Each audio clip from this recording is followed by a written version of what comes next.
In the name of Allah, the most gracious, the most merciful. All of us are found making errors. All of us are found making mistakes. Maybe the mistakes are making the mistakes is maybe it is something unavoidable. That is why it is said that to err is human. That is something very natural.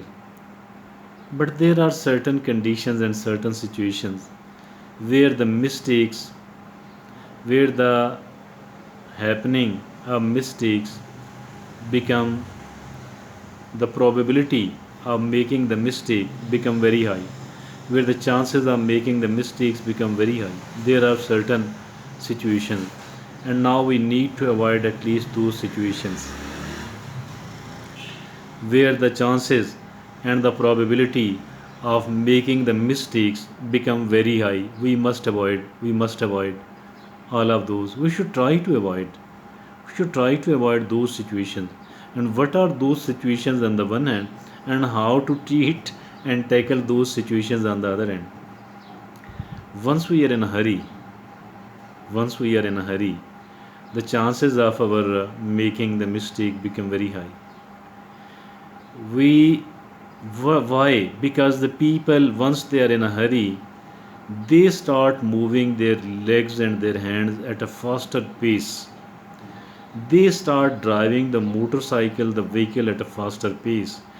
They start crossing the road, walking on the road at a faster pace. They find themselves unable to stop where they need to stop.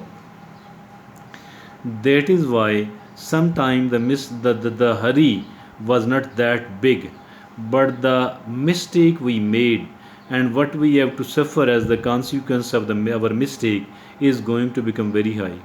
And that is why, what what should we do if at all we are in a hurry?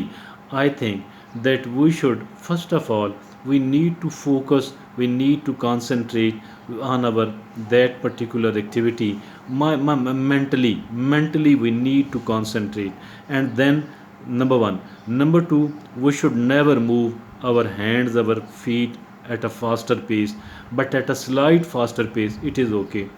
And then, shouldn't drive the motorcycle, the vehicle, and the shouldn't cross the road and shouldn't walk the road in a risky manner. Rather, we should maintain all the cares, all the cautions. But we need to focus, we need to stay focused, we need to stay concentrated upon mentally. And what we should do here is what saves our time. The two things: first, the concentration of the mind, and secondly, drop the unnecessary items in it, drop the unnecessary details in it. Do whatever is essential, and don't do what is not essential. What is not essential can be done later on, can be tackled later on, and we need to concentrate. And then I shall like to say that never adopt the new way. If at all you are going somewhere else, do not adopt the new way, because the new way is like making the experiment. You might be thinking that this is a shortcut. This is actually an experiment. An experiment can go right, an experiment can go wrong. That is why I am emphasizing that do not adopt the new way, rather do adopt the way where you have gone, way on which you have gone, on which we have traveled many of the times. So that is why I think it is necessary. What are the other situations where I think, where we think that the probability, that the chances of making the mistakes become very high? Once we are emotionally not normal, either because we are excited, we are very happy, or because we are very sad. In both of these cases, I think that we should try to throw out whatever is occupying our attention, whatever is keeping us preoccupied. We must throw it out for some of the time, as long as we are busy, as long as we are, as long as there are chances of making the mistake. Once we sit somewhere else, once we sit and lie down somewhere else, once there is a risk free situation, then we can think upon it. But as long as we are busy, we should try to keep these things out of our mind, and we should try to throw out these things out of our mind. These things will come to our mind, the things of happiness, the things of sadness and unhappiness. These things will come to our mind. These things are going to attack us.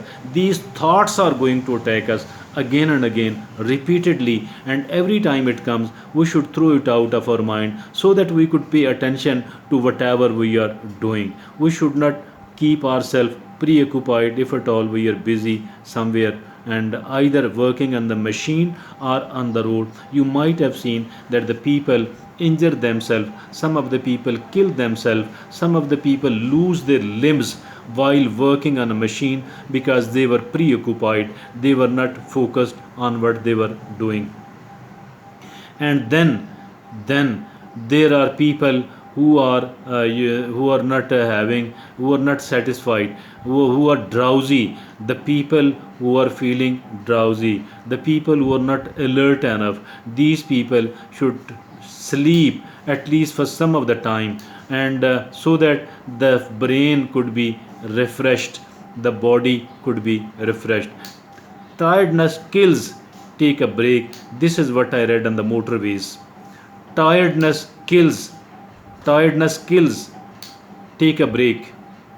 So, if at all you are tired, if at all you feel sleepy, you feel drowsy, that is very necessary to take a break, to take a rest. Go to a slightly safe place, the nearest safe place, and sleep there at least for some of the time. Take a nap, take a break, and so that your mind could get refreshed, and as soon as it does get refreshed, wake up and start doing your work. On the Singapore roads, I read quite frequently at different places that the speeding is the number one road killer. This is what I read on the billboards in Singapore. Speeding, the number one road killer. This is what I read on the roads of Singapore, on the billboards in the roads of the Singapore. And then some of the people, while driving, they keep themselves busy in talking. They are too much engrossed and engulfed in talking that could not the driving person could not focus and concentrate upon their driving. I think talking is not bad, but once you do feel that the driver needs more attention, once there are certain situations where you need to stay even more careful, and in those situations I think that we should stop talking. All the people sitting in the vehicle should stop talking. I was standing in front of a butcher shop, and the butcher was using its tools, and somebody talking in front of him kept him occupied in talking. I requested this man to stop talking so that the butcher can concentrate and focus upon its work, because it is using very sharp tools, and it could somehow, unfortunately, that there are chances of mistake and error, and a mistake and error here obviously is going to become very costly. And that is why you need to stay quiet as long as as long as you, the customer, is standing in front of him. So we need to become slightly sensitive as far the safety measures are concerned. As far the safety is concerned, we need to stay careful, we need to stay cautious, and when when there are more chances of making the mistake, I think there we need to become very careful, very cautious. Thank you.